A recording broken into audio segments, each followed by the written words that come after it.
l'amélioration des variétés végétales et des souches animales est un pan très important du nouveau contexte de développement durable dans lequel la recherche agricole est un pilier qui se retrouve à une position stratégique dans la chaîne. La FUPRO au Bénin, à travers son projet d'amélioration de l'utilisation des résultats de recherche par les acteurs agricoles, travaille à mettre au point des technologies ou options plus productives, innovantes, rentables à moindre coût pour répondre aux besoins et contraintes alimentaires de larges communautés à la base. Dans cet ordre d'idées, la mise en œuvre d'étangs et de bassins piscicoles est vitale pour renforcer les apports en aliments de croissance riches en protéines au profit des dites communautés. Procédons d'abord par la définition des mots et termes inhérents au concept. Qu'est-ce que le poisson? C'est selon le petit Robert, un animal vertébré inférieur, vivant dans l'eau et muni de nageoires. Sa raison d'être est de servir à l'alimentation des êtres humains, constituant de ce fait une richesse pour les producteurs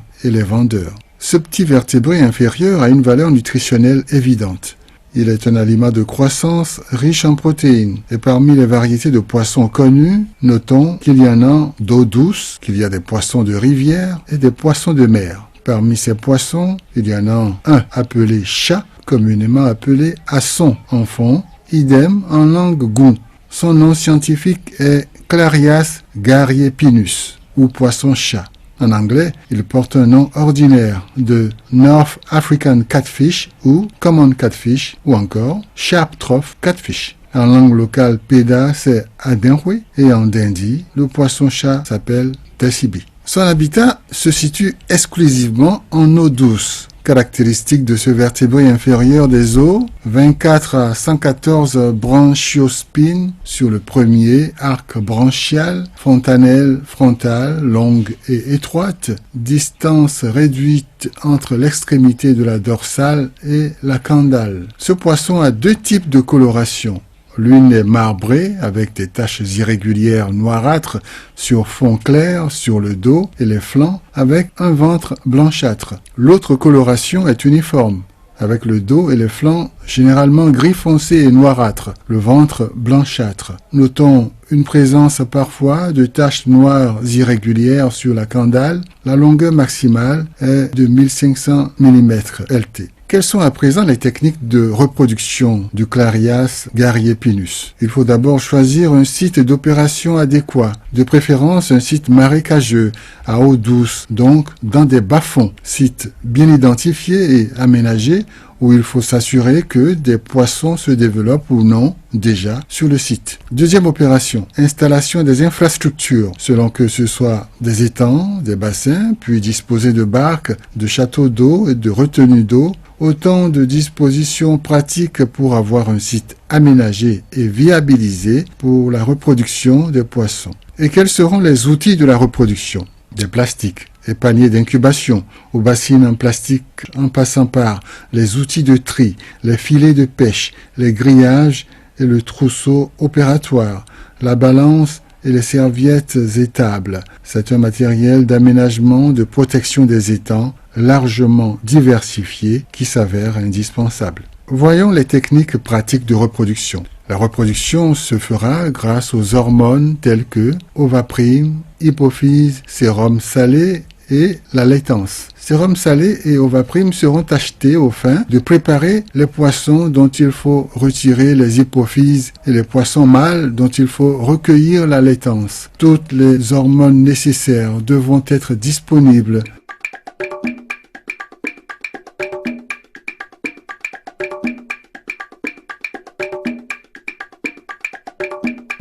Dans le processus du choix des géniteurs, il faut sélectionner les poissons mâles sains et bien portants, âgés d'au moins 8 mois, au poids moyen de 500 grammes, au sexe bien développé, bien rouge, aux mâchoires rougeâtres. Quant aux femelles, leur poids moyen doit avoisiner les 500 grammes, leur ventre bien ballonné et sans aucune plaie sur la peau, ni de présence de sang sur la partie génitale. Aux couleurs des œufs verdâtres, marron ou orange, veillez à rejeter systématiquement les génitrices chez lesquelles il y a prédominance des œufs blancs sur la partie génitale de la femelle.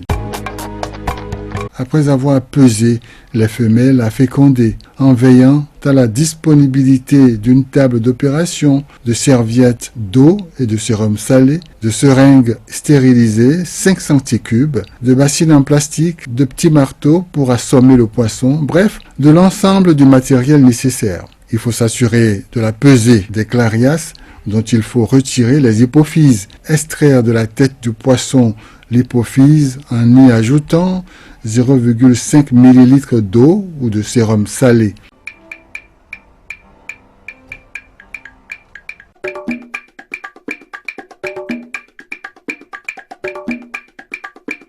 Prélèvement de 0,5 ml avec une seringue et l'injecter sur la partie dorsale supérieure de la génitrice en posant le doigt sur l'endroit injecté pendant au moins 1 minute. Pour le cas de l'Ovaprime, prélever 0,5 ml de ce produit par kilogramme dans une seringue, l'injecter sur la partie dorsale supérieure de la génitrice avec son doigt posé sur l'endroit injecté pendant 60 secondes.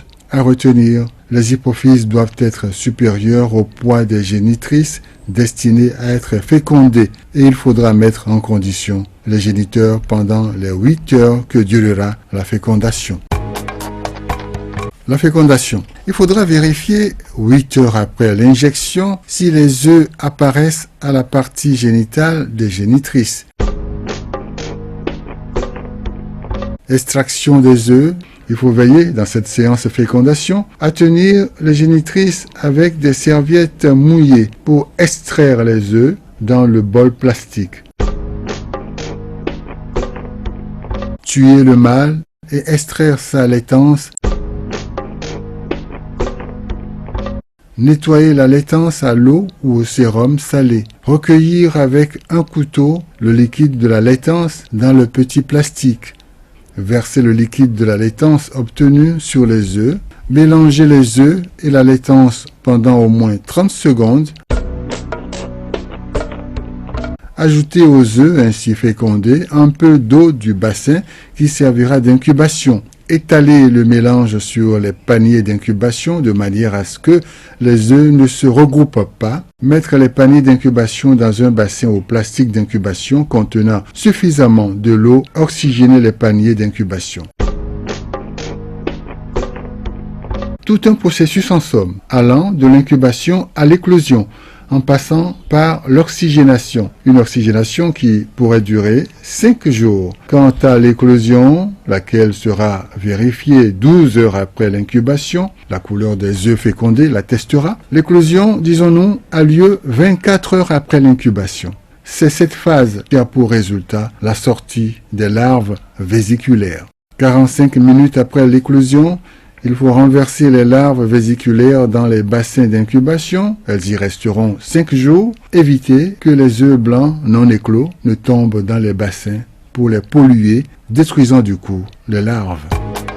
L'alimentation des larves. En préparant les temps de pré-grossissement, on nourrit les larves en mettant dans l'eau du bassin une pincée de l'artémia ou de la provende préparée matin et soir. L'artémia ou la provende est préparée à base de farine de soja, de ver de terre, du jaune d'œuf local préparé, de l'huile rouge, du sel et des poissons.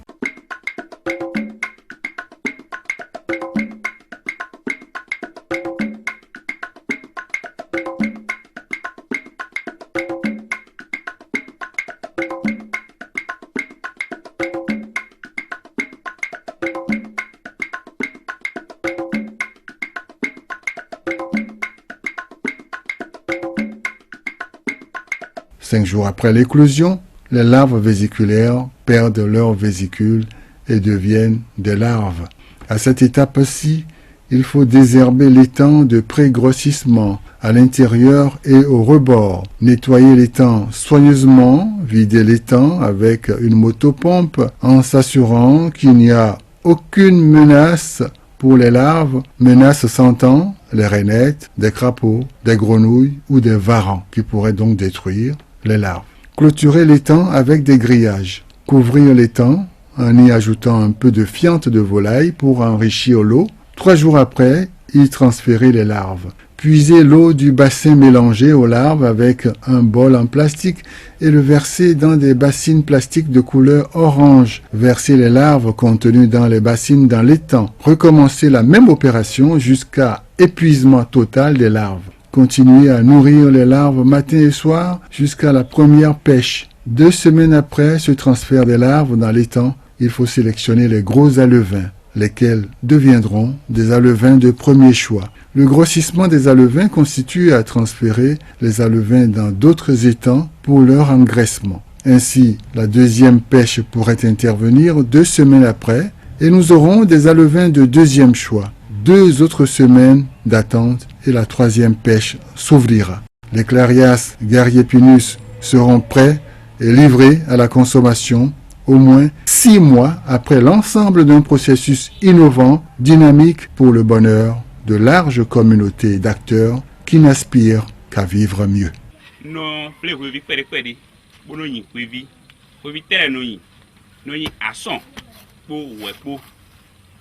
Ason là, nous flé vieton quoi de n'en qu'on flé bon. Nous château quoi vide pour nous flé na. Mais de wa fi bien, nous y de wa mon. De nous y de tito mais de na to flé bien.